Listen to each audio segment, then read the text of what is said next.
धर्म और रहस्य में आज हम आपको उन्नाव के एक ऐसे शिव मंदिर के बारे में बताएंगे जो आज भी रहस्य बना हुआ है। उन्नाव में स्थित बिल्लेश्वर महादेव मंदिर का इतिहास द्वापर कालीन है। बिल्लेश्वर महादेव मंदिर का इतिहास महाभारत से जुड़ा है। ऐसी मान्यता है कि भगवान श्री कृष्ण ने स्वयं मिट्टी का शिवलिंग बनाकर यहाँ पर पूजा किया था। बताया जाता है कि महाभारत युद्ध शुरू होने से पहले भगवान श्री कृष्ण अर्जुन के साथ मौरध्वज की नगरी, जो अब मौरवा नाम से जानी जाती है, जा रहे थे। इस दौरान उन्होंने यहाँ पर रात बिताई थी। रात बिताने के दौरान प्यास लगने पर अर्जुन ने तीर मारकर जल का स्रोत बना दिया था, जिससे उन्होंने प्यास बुझाई थी। जल बाहर ना जा पाए, इसके लिए धनुष रख दिया था। बिल्लेश्वर मंदिर के सामने धनुष के आकार का ये जल स्रोत आज भी उन्हीं घटनाओं का प्रमाण है। धनुष आकार का जल स्रोत आज भी विद्यमान है। ये जल स्रोत आज भी क्षेत्रवासियों के लिए आस्था का केंद्र है। बता दें, यहाँ की विशेष बात यह है कि शिवलिंग की प्रथम पूजा का रहस्य आज तक कोई नहीं जान पाया है। ऐसी मान्यता है कि अजर अमर अश्वत्थामा द्वारा शिवलिंग की प्रथम पूजा की जाती है। यही कारण है कि भक्तगण सुबह 4 बजे के बाद ही मंदिर में दर्शन के लिए जाते हैं। मंदिर के पुजारी गोपालगिरी व गुड्डू बाबा बताते हैं कि शिवलिंग सुबह पूजित मिलता है। अब आपको हमारे संवाददाता की एक खास रिपोर्ट दिखाते हैं। तो हम आ पहुँचे हैं उन्नाव के पूर्वा में।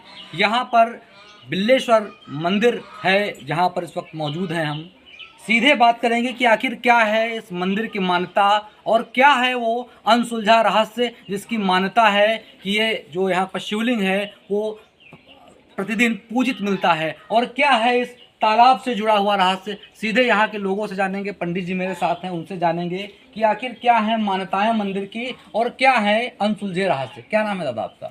हमारा नाम गुड्डू संजय कुमार गोस्वामी। बहुत पुराना मंदिर है ये, कितना पुराना है, कब इसका निर्माण हुआ था मंदिर का, कब का शिवलिंग है, क्या है वो अनसुलझा रहस्य जो आप दर्शकों को बताना चाहेंगे? ये द्वापर काल का है। उधर देखिए जी। द्वापर में यहाँ बंजारा लोग, जंगल था यहाँ बहुत विकट जी जी। उसी जंगल में गाय चराने आते थे। उधर देखिए। तो जब गाय चराते थे, शाम को जब दुहें गाय, तो उस गाय एक थी, उसमें काली गाय, अच्छा। श्यामा नाम उसका था। तो उसका दूध यहीं झाड़ी में निकल जाता था। तो जब वो डेली दूहते हैं तो देखते हैं कि उसका दूध है नहीं, सारी गाय का दूध, और इसका दूध कहाँ जाता।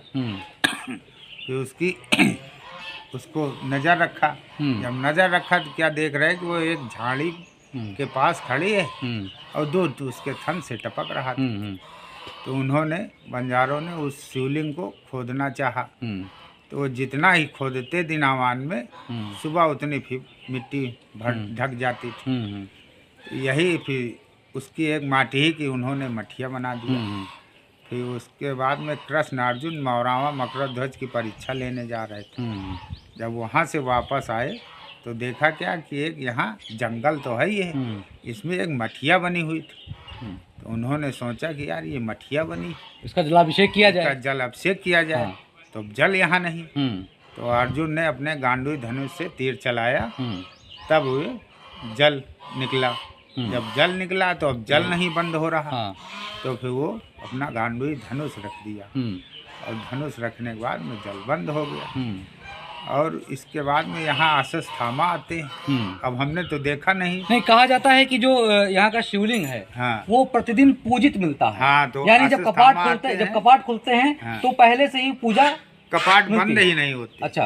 कपाट अगर आप बंद करेंगे इसके ताला ही टूट जाएंगे। अच्छा, ये रहस्य है। ये रहस्य, ताला टूट जाए। तो इस रहस्य को जानने की क्या आज तक किसी ने कोशिश नहीं की कि आखिर कौन पूजन करने आता है, पहले से ये शिवलिंग पूजित क्यों मिलता है, ऐसा कोई जानने की किसी ने प्रयास नहीं किया? नहीं, जानने का तो प्रयास नहीं किया। एक दिन अचानक फंस गए। इन्हीं के पिता के बड़े भाई थे, उनकी अचानक नींद खुल गई। अब वो यहाँ 11 बजे उपस्थित हो गए। तो ये अपनी गद्दी पे बैठे हुए थे और तम्बाकू रगड़ रहे थे। और तम्बाकू रगड़ते रगड़ते देखा क्या कि मार सब घमा घम चला आ रहा है। तो देखिन कहा कि गेट से लंबा एक आदमी चला आ रहा। तो जब गेट से लंबा देखें तो इनके तो दिमाग ऐसे ठंडे होगी। जब इनके ऐसे ठंडे होगी तब वो कहे लग अभी खोपड़ी गाड़ी लिहिन, और वो यहाँ आया। तो पता चला अश्वत्थामा यहाँ पे पूजन करने आते हैं। हाँ, तो ये रहस्य अभी तक रहस्य है। रहस्य है। हाँ। जल अभी भी आपको साफ कर दीजिए, क्योंकि तो काफी मान्यता है बिल्लेश्वर मंदिर की। अरे मान्यता ना हो तो यहाँ इतनी संख्या में आदमी डेली आते हैं। सावन के सोमवार में काफी, शिवरात्रि में तो तुमको यहाँ खड़े होने की गली नहीं। सावन में, सावन और शिवरात्रि दोनों, आखिरी सोमवार को और ये शिवरात्रि बहुत विशाल भयंकर भीड़ होती, और यहाँ भंडारा भी बहुत चलते हैं। और ये जो मंदिर बने, ये जिसकी मनोकामना पूरी होती गई वो अपना अपना मंदिर। कितने मंदिर कुल हैं यहाँ पर? यहाँ है कम से कम नहीं तो 18 मंदिर। पहले एक था। हाँ, अच्छा, पहले यही था बड़ा वाला मेन मंदिर। तो बिल्कुल ये आस्था है, धार्मिक रहस्य है कि ये जो मंदिर है करीब सालों पुराना है। द्वापर युग कालीन का मंदिर है, श्री कृष्ण के समय का है, अर्जुन के समय का, अश्वत्थामा के समय का। तभी जो अश्वत्थामा है वहाँ आज भी पूजन करने आते हैं, लेकिन आज तक वो रहस्य ही है कि आखिर पूजन कितने बजे होता है। और जब सुबह खुलता है पट तो वो मूर्ति पूजित ही मिलती है। मेरे पीछे जो तालाब दिख रहा है, पंडित जी ने अभी भी बताया कि तालाब भी जो निर्माण हुआ था वो द्वापर युग कालीन में हुआ था। श्री कृष्ण जो अर्जुन के साथ में यहाँ पर मौरव ध्वज की नगरी मौरावा आए थे, तब उनकी इच्छा हुई कि शिवलिंग का जलाभिषेक किया जाए, लेकिन यहाँ पर जल नहीं था, जिसकी वजह से अर्जुन ने अपने गांडीव से बाण चलाया और इस स्रोत का यहाँ पर स्रोत यहाँ से जल का स्रोत निकला। जिसके बाद इस स्रोत जल का बंद नहीं हो रहा था, तब उन्होंने अपना ये गांडीव यहाँ पर रख दिया, जिसकी वजह से ये जो पूरा तालाब है वो गांडीव के आकार का ही ये तालाब यहाँ पर बन गया। ऐसी यहाँ की मान्यता है। लेकिन जो शिवलिंग की जो पूजन है वो आज भी यहाँ पे रहस्य बना हुआ है। इंडिया न्यूज़ से सत्यम वाजपेयी।